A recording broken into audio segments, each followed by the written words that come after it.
Assalamualaikum warahmatullahi wabarakatuh. Salam sejahtera untuk kita semuanya. Semoga teman-teman selalu dalam keadaan sehat dan tetap semangat mengikuti perkuliahan secara online.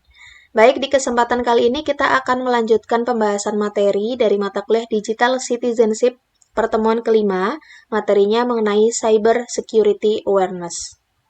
Nah, sebelum masuk ke materi cyber security, di sini kita bahas terlebih dahulu adalah mengenai generation Z atau Gen Z atau generasi Z ya. Nah, Gen Z ini adalah orang-orang yang lahir antara tahun 1995 sampai tahun 2010. Jumlahnya diperkirakan ada 1,6 miliar di seluruh dunia. Nah, Gen Z ini juga ada beberapa sebutan lain ya, selain disebut sebagai Gen Z atau generasi Z atau Z Generation. Nama lainnya atau nickname-nya adalah The Silent Generation, The Internet Generation, The E-Generation, Generation Now, dan The Google Generation. Nah, istilah-istilah ini rata-rata tentang internet atau teknologi ya, karena Gen Z ini memang lahir ketika teknologi itu sudah mulai banyak digunakan. Jadi sudah sangat akrab dengan adanya teknologi bahkan sejak Gen Z ini lahir. Karakter dari Gen Z ini bisa disebut cukup bersemangat ya atau terlalu bersemangat dan kurang sabaran karena Gen Z ini secara naluri dan sejak mereka lahir itu sudah mengetahui banyak sekali tantangan di kemudian hari. Tantangannya apa ya? Sejak lahir kita sudah mendengar adanya pemanasan global, kemudian teror ya, kemudian adanya tantangan dari orang tua menghadapi kesulitan ekonomi, kemudian tantangan kita untuk mengikuti perkembangan zaman ya, itu juga menjadi pemikiran-pemikiran dari Gen Z yang menyebabkan Gen Z ini akhirnya bersemangat dan ya cukup banyak hal yang dipikirkan ya. Akhirnya menjadi terlalu bersemangat atau overstimulated dan tidak sabaran atau impatient. Ini menurut tim Martinson tahun 2011. Nah, kemudian Gen Z ini cukup kompeten dalam penggunaan teknologi karena sudah akrab sejak kecil ataupun sejak lahir ya, sudah terbiasa menggunakan teknologi. Kemudian terjadi perubahan cara komunikasi, di mana generasi sebelumnya itu lebih sering menggunakan komunikasi suara ya atau berbicara, sedangkan Gen Z ini lebih cenderung lebih suka menggunakan komunikasi menggunakan teks. Jadi mungkin sering teman-teman temukan di lingkungannya teman-temannya gitu ya. Kalau di telepon itu nggak mau ngangkat gitu. Nanti dibalesnya chat aja gitu ya, males telepon gitu. Jadi lebih suka komunikasinya dalam bentuk teks daripada suara. Kemudian Gen Z ini juga multitasking, bisa melakukan banyak hal di dalam kehidupannya gitu. Dalam satu waktu cukup multitasking. Nah, sayangnya dalam pemahaman anak muda atau Gen Z saat ini, pemahaman informasi itu tidak sebanding dengan kemudahan akses. Artinya Gen Z ini sangat mudah untuk mencari informasi ya atau mencari ya informasi tertentu gitu. Dengan adanya teknologi tinggal googling saja. Tapi ternyata masih kurang diimbangi dengan adanya pemahaman bagaimana mencari informasi yang relevan, akurat dan lurus gitu ya atau sesuai gitu. Jadi seringkali hanya mencari informasi kemudian dapat informasinya diserap saja tanpa diimbangi dengan bagaimana mempertimbangkan apakah informasi tersebut berkualitas atau tidak, relevan atau tidak, akurat atau tidak, betul atau tidak ya. Itu yang menjadi tantangan anak muda pada saat ini. Nah, selain tadi kurang seimbang antara bagaimana mengetahui informasi yang benar, anak muda saat ini juga kesulitan untuk memahami kebutuhan informasi. Apa sih yang mereka cari sebetulnya di internet gitu ya, atau yang informasi apa yang mereka butuhkan. Akhirnya menyulitkan anak muda untuk mengembangkan pencarian informasi yang efektif sesuai dengan kebutuhannya. Nah, ini adalah gambaran dari jumlah pelanggan telepon dari seluruh dunia di tahun 2020. Indonesia menempati urutan keempat dari seluruh dunia. Cukup tinggi ya peringkatnya. Indonesia sebagai urutan keempat negara yang menggunakan telepon seluler. Nah, dari sisi internet seperti apa? Nah, kalau dari penggunaan internet di tahun yang sama 2020, Indonesia ada di urutan ke-8 di seluruh dunia. Ini menunjukkan bahwa penggunaan telepon maupun internet dari Indonesia ini cukup tinggi ya dibandingkan dengan negara-negara lain, bahkan bisa masuk 4 besar di penggunaan telepon dan 8 besar untuk penggunaan internet. Nah, ditemukan bahwa pengguna internet di Indonesia itu dominan adalah remaja, usia 15 sampai 19 tahun, dengan layanan online yang terbesar adalah penggunaan email 59%, instant messaging ya atau untuk penggunaan eh, apa chat atau pesan instan itu 59% dan social networking atau social media 58%. Ini riset di tahun 2010 ya, bisa jadi sekarang untuk penggunaan ini sudah berubah atau kalangan yang menggunakan juga mungkin bukan hanya remaja saja, sekarang sudah semua usia bahkan anak-anak juga sudah bisa menggunakan internet. Nah, kalau ini data di tahun 2023, sosial media yang paling banyak digunakan untuk di Indonesia, paling banyak WhatsApp, kemudian urutan kedua adalah Instagram, kemudian ketiga Facebook, keempat TikTok ya. TikTok sudah banyak sekali yang menggunakan, sekarang ada di urutan keempat, di tahun 2023 ada di urutan keempat, lalu diikuti dengan sosial media lain. Nah, penggunaan teknologi ini bisa memudahkan kita sebetulnya ya. Banyak sekali akses dan transaksi yang bisa dilakukan dengan mudah di mana saja, kapan saja, siapa saja. Kita mau bertransaksi sangat mudah sekali sekarang, tinggal menggunakan ATM atau bahkan QRIS ya, kita udah nggak perlu bawa-bawa dompet lagi. Atau untuk mengirim pesan, banyak sekali aplikasi untuk mengirim pesan, WhatsApp, atau mungkin sosial media, Instagram juga bisa digunakan untuk DM gitu ya. Terus kemudian ada Facebook, Facebook Messenger, kemudian mencari informasi banyak sekali di internet, baca berita, sekarang udah nggak perlu berlangganan koran, bisa baca di internet juga, mengirim email itu juga gampang ya, belanja online, kemudian transportasi itu semuanya sudah bisa dilakukan dengan menggunakan akses internet.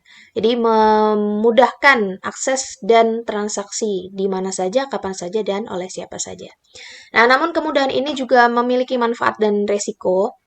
Manfaatnya adalah multifungsi, kemudian fleksibel, mudah digunakan. Ini kaitannya dengan adanya database application, ya, aplikasi-aplikasi sudah terintegrasi dengan database, kemudian aplikasi yang berbasis website, atau bahkan sekarang juga berbasis mobile juga banyak ya. Kemudian adanya client server, networking integration, dan cloud computing. Nah, resikonya apa? Resikonya adalah kerahasiaan, integritas, dan ketersediaan. Ini berkaitan dengan materi minggu lalu tentang keamanan informasi.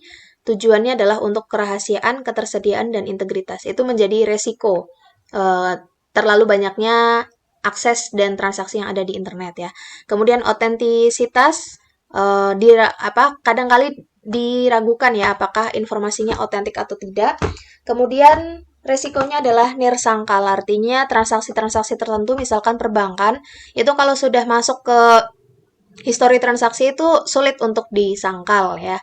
Nah, berikutnya adalah kerawanan dalam penggunaan internet. Apa saja kerawanan dalam penggunaan internet ya? Salah satunya adalah penyalahgunaan informasi. Nah, sebelum ke situ kita lihat dulu apa saja aktivitas internet di kalangan remaja saat ini.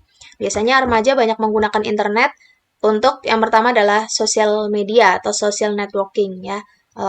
Menggunakan berbagai platform untuk update status, misalkan untuk melihat postingan orang, nonton video, atau interaksi dengan teman dan lain-lain ya. Misalkan menggunakan Instagram, Facebook, Twitter, dan lain-lain.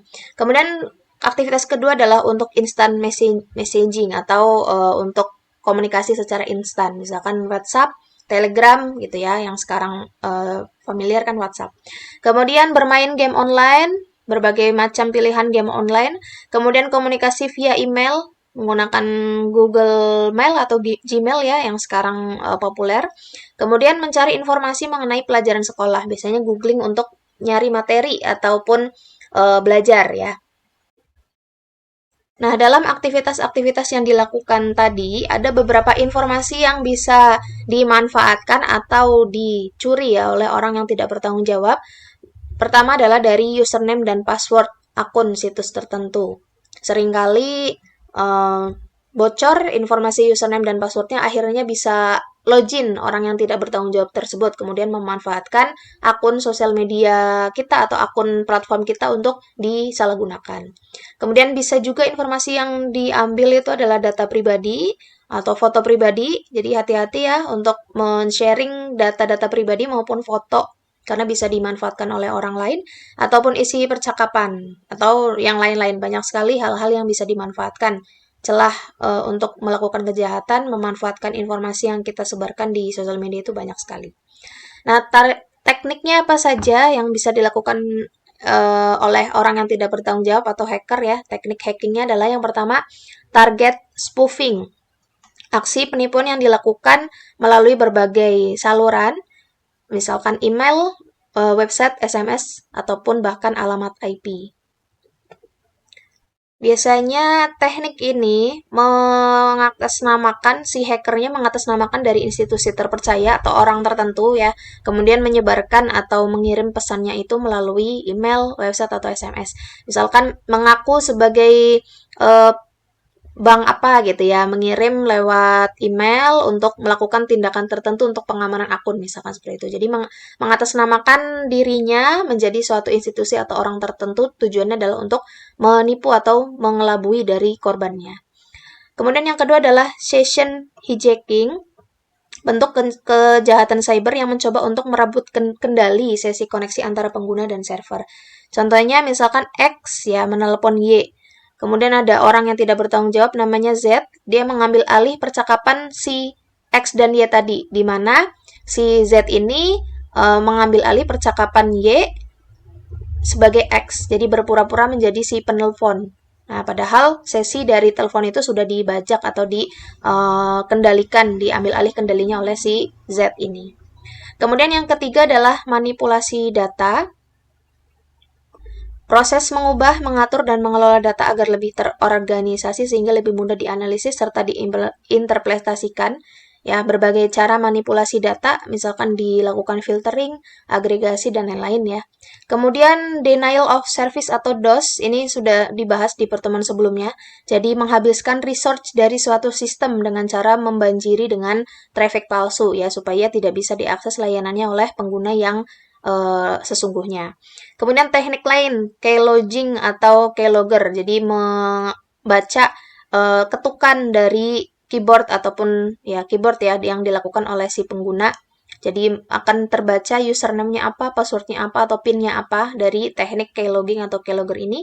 Kemudian ada phishing, ada sniffing, dan lain-lain. Nah, contoh dari phishing ini adalah fake login, jadi membuat suatu halaman duplikat. Contohnya di sini Facebook ya, membuat sebuah website yang halamannya persis seperti Facebook, tapi kalau diperhatikan URL-nya di sini bukan URL resmi dari Facebook, yaitu di sini contohnya adalah facebookstriponline.com.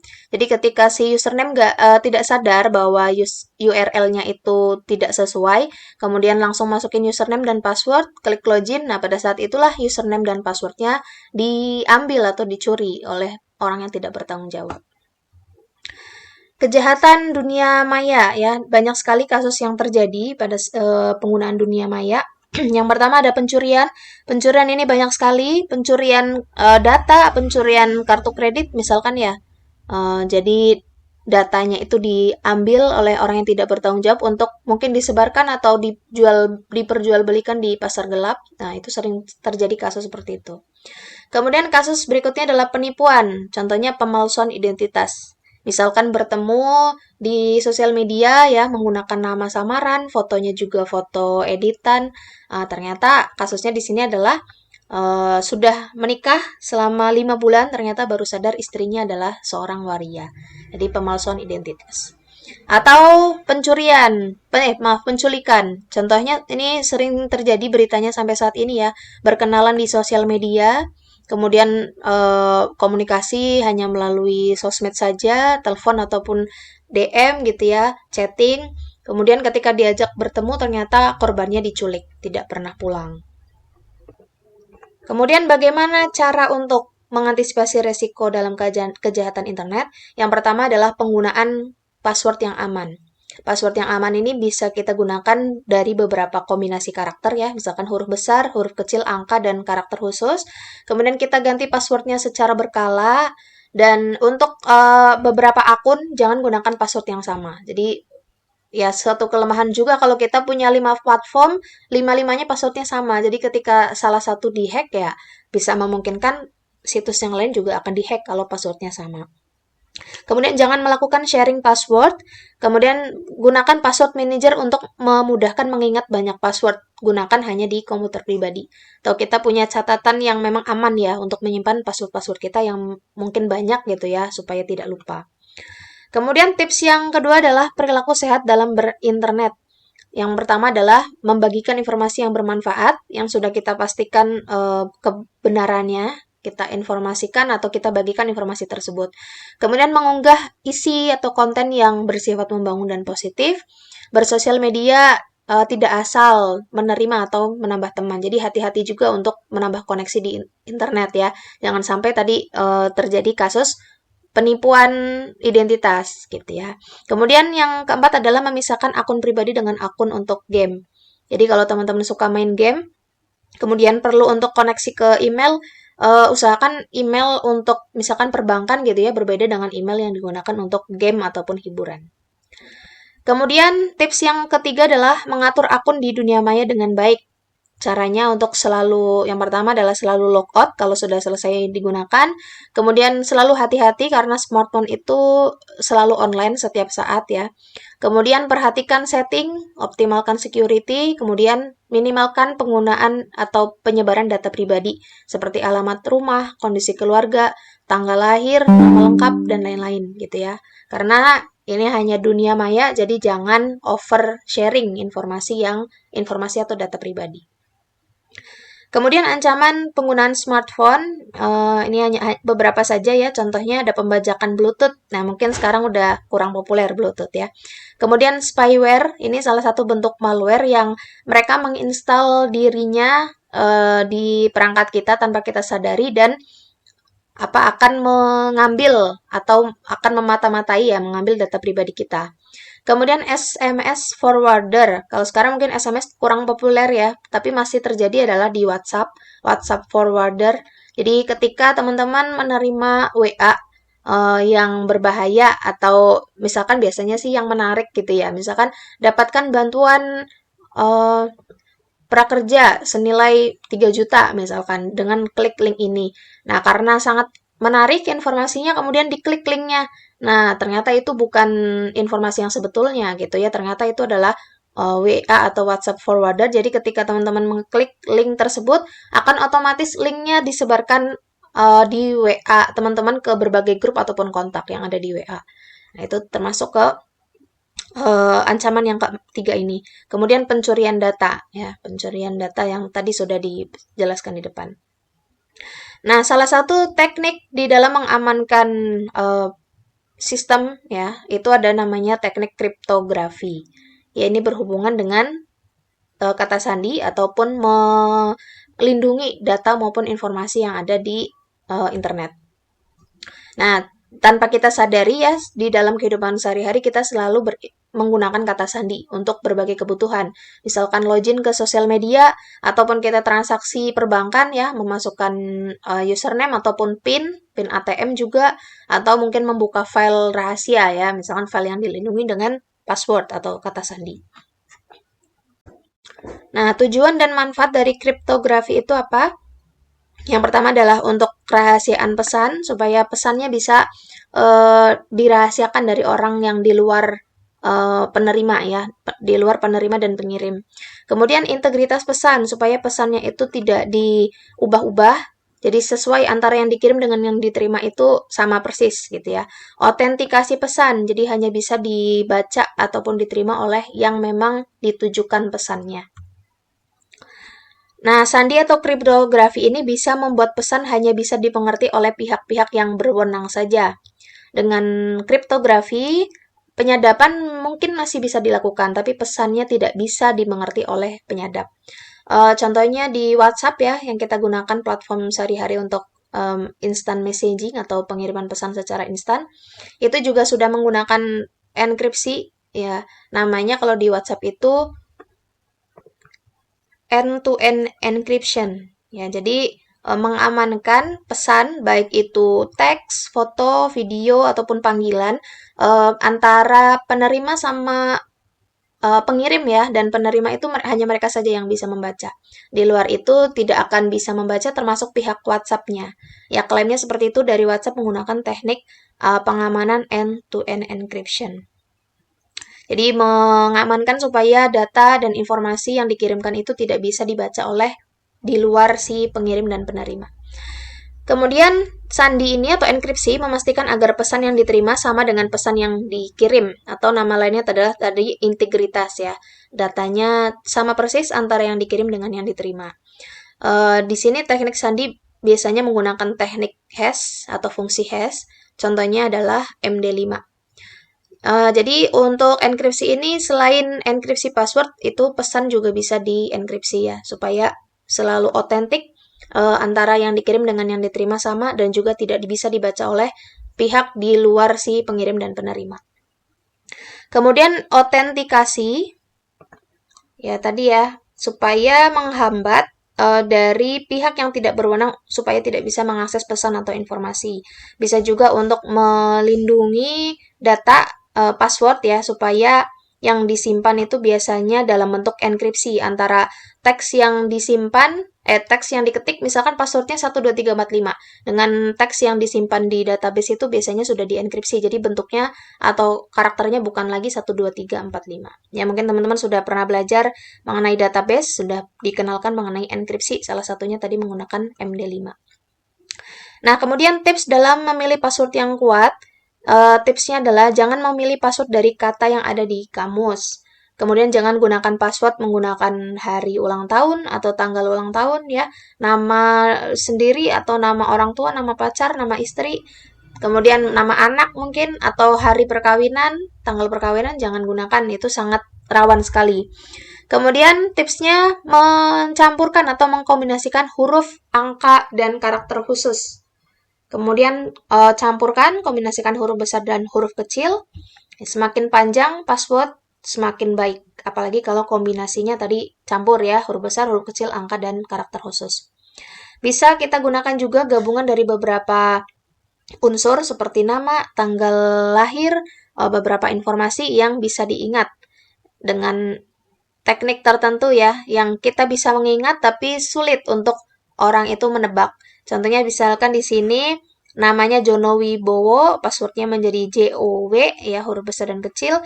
Tanggal lahirnya 21 Januari, di sini menjadi 121 gitu ya. Ini menandakan tanggal lahir. Kemudian menikahnya 03 September, ditulisnya jadi 03S.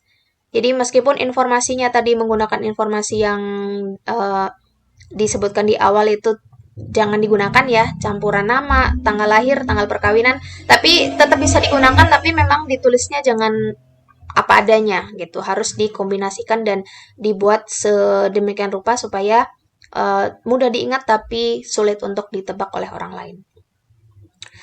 Nah, berkaitan dengan cyber law atau perlindungan dari warga negara atau pengguna di internet, itu sudah kita bahas juga sebetulnya di minggu lalu ya. Salah satu yang ada di Indonesia, undang-undang untuk mengatur penggunaan internet, yaitu Undang-Undang Nomor 11 Tahun 2008 tentang ITE atau Informasi dan Transaksi Elektronik ya. UU ITE, Informasi dan Transaksi Elektronik, dan Undang-Undang Nomor 14 Tahun 2008 ini tentang keterbukaan informasi bagi publik. UU Nomor 11 Tahun 2008, UU ITE ini mengatur tentang isi atau konten dan penyelenggaraan jasa layanan informasi elektronik, sedangkan Undang-Undang Nomor 14 Tahun 2008 tentang transparansi dan keterbukaan informasi bagi publik. Kebijakan lainnya, selain dari dua undang-undang di atas ini juga banyak ya, ada undang-undang, ada peraturan presiden, keputusan menteri, peraturan menteri, dan surat edaran. Kemudian kasus kriminal di kejahatan cyber juga ada undang-undang lain lagi yang bisa diterapkan tentang UU, KUHP, Undang-Undang Anti Pornografi, Undang-Undang Hak Cipta, dan Undang-Undang Perlindungan Konsumen. Jadi sebetulnya banyak sekali peraturan ya yang berkaitan dengan pengaturan di dunia maya. Yang secara khusus tadi sudah ada UU ITE dan UU KIP yang bisa ditunjang juga dengan berbagai kebijakan dan aturan lain sesuai dengan jenis kejahatannya. Nah, itu adalah materi hari ini mengenai cyber security awareness. Semoga bisa meningkatkan kesadaran kita ya untuk selalu mengamankan berbagai informasi dan data kita di dunia maya atau dunia cyber. Selanjutnya nanti teman-teman bisa mengerjakan latihan soal seperti biasa. Dan untuk video kali ini saya cukupkan. Terima kasih atas perhatiannya. Wassalamualaikum warahmatullahi wabarakatuh.